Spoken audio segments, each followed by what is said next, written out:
So kindly, what do you tell us about what's happening in Lwera so far?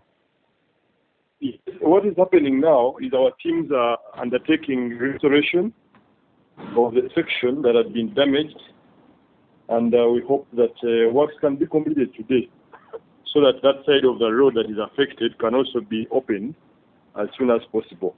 At the moment, we're working with police to direct traffic at that section in Lwera. Yeah, so this is something that you always expect during the festive season. Can we get an assurance that this is going to be all clear as people travel back to the western part of the country? Yeah, I hope is once we deal with this section that gave way, we shouldn't have any other interruption in the network.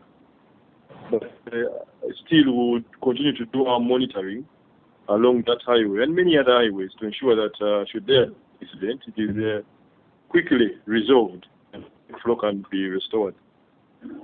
Are you creating an alternative in case of any other emergencies, or have there been any measures you're putting up to ensure that people can travel alternatively in case such an emergency happens?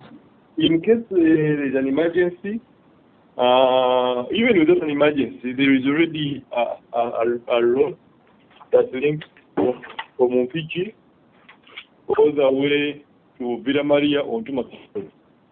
So traffic can as well use that as a diversion in case there is any interruption on the main highway. All right. Thank you so much, Alan.